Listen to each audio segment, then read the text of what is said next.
வரலாற்று புகழ்பெற்ற குருநாகல் நகரத்தில் இருந்து ஒரு பர்வதம் போன்று அசைக்க முடியாத பெருமையுடன் ஜிஎஸ்எம் கிரியேஷன் சுவாதீன யூடியூப் சேனல் ஊடாக தயாரித்து வழங்கும் நற்செய்தி நிகழ்ச்சி சத்தியத்தின் குரல்.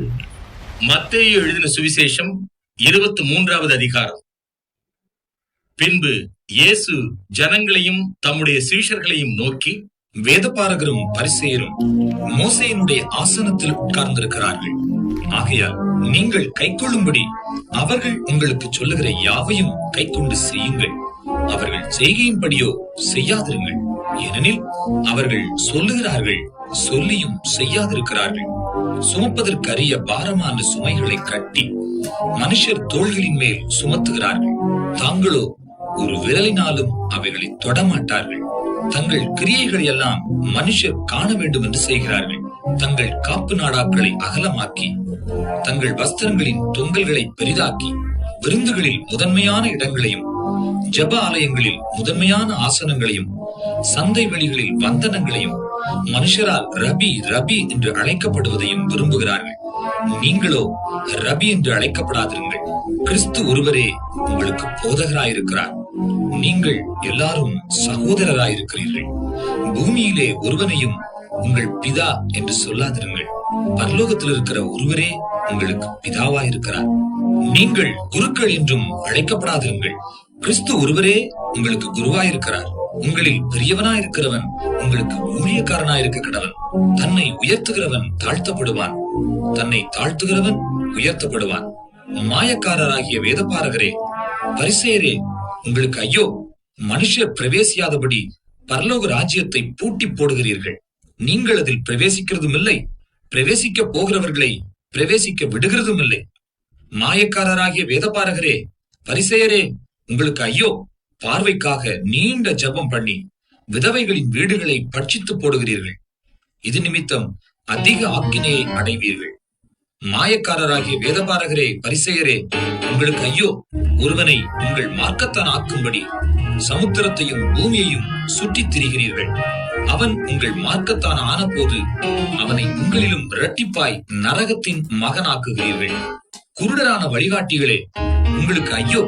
எவனாகிலும் தேவாலயத்தின் பேரில் சத்தியம் பண்ணினால் அதனால் ஒன்றுமில்லை என்றும், எவனாகிலும் தேவாலயத்தின் பொன்னின் பேரில் சத்தியம் பண்ணினால் அவன் கடனாளி என்றும் சொல்லுகிறீர்கள். மதிகேடரே, குருடரே, எது முக்கியம்? பொன்னோ, பொன்னை பரிசுத்தமாக்குகிற தேவாலயமோ? மேலும் எவனாகிலும் பலிபீடத்தின் பேரில் சத்தியம் பண்ணினால் அதனால் ஒன்றுமில்லை என்றும், எவனாகிலும் அதன் மேல் இருக்கிற காணிக்கையின் பேரில் சத்தியம் பண்ணினால் அவன் கடனாளி என்றும் சொல்லுகிறீர்கள். மதிகேடரே, குருடரே, எது முக்கியம்? காணிக்கையோ, காணிக்கையை பரிசுத்தமாக்குகிற பலிபீடமோ? ஆகையால் பலிபீடத்தின் பேரில் சத்தியம் பண்ணுகிறவன் அதன் பேரிலும் அதன் மேலுள்ள எல்லாவற்றின் பேரிலும் சத்தியம் பண்ணுகிறான். தேவாலயத்தின் பேரில் சத்தியம் பண்ணுகிறவன் அதன் பேரிலும் அதில் வாசமாயிருக்கிறவர் பேரிலும் சத்தியம் பண்ணுகிறான். வானத்தின் பேரில் சத்தியம் பண்ணுகிறவன் தேவனுடைய சிங்காசனத்தின் பேரிலும் அதில் வீற்றிருக்கிறவர் பேரிலும் சத்தியம் பண்ணுகிறான். மாயக்காரராகிய வேதபாரகரே, பரிசேயரே, உங்களுக்கு ஐயோ! நீங்கள் ஒர்த்தலாமிலும் வெந்தயத்திலும் சீரகத்திலும் தசமபாகம் செலுத்தி நியாயப்பிரமாணத்தில் கற்பித்திருக்கிற விசேஷித்தவைகளாகிய நீதியையும் இரக்கத்தையும் விசுவாசத்தையும் விட்டுவிட்டீர்கள். இவைகளையும் செய்ய வேண்டும், அவைகளையும் விடாதிருக்க வேண்டுமே. குருடரான வழிகாட்டிகளே, கொசுக்கில்லாதபடி வடிகட்டி ஒட்டகத்தை விழுங்குகிறவர்களாயிருக்கிறீர்கள். மாயக்காரராகிய வேதபாரகரே, பரிசேயரே, உங்களுக்கு ஐயோ! போஜன பான பாத்திரங்களின் வெளிப்புறத்தை சுத்தமாக்குகிறீர்கள். உட்புறத்திலோ அவைகள் கொள்ளையினாலும் அனிதத்தினாலும் நிறைந்திருக்கிறது.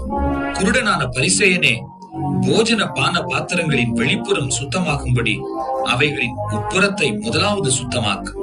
மாயக்காரராகிய வேதபாரகரே, பரிசேயரே, உங்களுக்கு ஐயோ! வெள்ளையடிக்கப்பட்ட கல்லறைகளுக்கு ஒப்பாயிருக்கிறீர்கள். அவைகள் புறம்பே அலங்காரமாய் காணப்படும், உள்ளேயோ மரித்தவர்களின் எலும்புகளினாலும் சகல அசுத்தத்தினாலும் நிறைந்திருக்கும். அப்படியே நீங்களும் மனுஷருக்கு நீதிமான்கள் என்று புறம்பே காணப்படுகிறீர்கள், உள்ளத்திலோ மாயத்தினாலும் அக்கிரமத்தினாலும் நிறைந்திருக்கிறீர்கள். மாயக்காரராகிய வேதபாரகரே, பரிசேயரே, உங்களுக்கு ஐயோ! நீங்கள் தீர்க்கதரிசிகளின் கல்லறைகளை கட்டி நீதிமான்களின் சமாதிகளை சிங்காரித்து எங்கள் பிதாக்களின் நாட்களில் இருந்தோமானால் அவர்களோடே நாங்கள் தீர்க்கதரிசிகளின் இரத்தப்பழிக்கு உடன்பட்டிருக்க மாட்டோம் என்கிறீர்கள். ஆகையால் தீர்க்கதரிசிகளை கொலை செய்தவர்களுக்கு புத்திரராயிருக்கிறீர்கள் என்று உங்களை குறித்து நீங்களே சாட்சிகளாயிருக்கிறீர்கள். நீங்களும் உங்கள் பிதாக்களின் அக்கிரம அளவை நிரப்புங்கள். சர்ப்பங்களே, விரியன் பாம்பு குட்டிகளே, நரகாக்கினைக்கு எப்படி தப்பித்துக் கொள்வீர்கள்? ஆகையால் இதோ தீர்க்கதரிசிகளையும் ஞானிகளையும் வேதபாரகரையும் உங்களிடத்தில் அனுப்புகிறேன். அவர்களில் சிலரை கொன்று சிலுவைகளில் அறைவீர்கள். சிலரை உங்கள் ஆலயங்களில் வாரினால் அடித்து ஊருக்கு ஊர் துன்பப்படுத்துவீர்கள். நீதிமானாகிய ஆபேலின் ரத்தம் முதல் தேவாலயத்துக்கும் பலிபீடத்துக்கும் நடுவே நீங்கள் கொலை செய்த பரகியாவின் குமாரனாகிய சகரியாவின் ரத்தம் வரைக்கும் பூமியின் மேல் சிந்தப்பட்ட நீதிமான்களின் இரத்தப்படி எல்லாம் உங்கள் மேல் வரும்படியாக இப்படி செய்வீர்கள். இவைகளெல்லாம் இந்த சந்ததியின் மேல் வரும் என்று மெய்யாகவே உங்களுக்கு சொல்லுகிறேன். எருசலேமே, எருசலேமே, தீர்க்கதரிசிகளை கொலை செய்து உன்னிடத்தில் அனுப்பப்பட்டவர்களை கல்லறிகிறவளே, கோழி தன் குஞ்சுகளை தன் சிறகுகளின் கீழே கூட்டிச் சேர்த்துக் கொள்ளும் வண்ணமாக நான் எத்தனை தரமோ உன் பிள்ளைகளை கூட்டிச் சேர்த்துக் கொள்ள மனதாயிருந்தேன். உங்களுக்கோ மனதில்லாமற் போயிற்று. இதோ உங்கள் வீடு உங்களுக்கு பாழாக்கி விடப்படும்.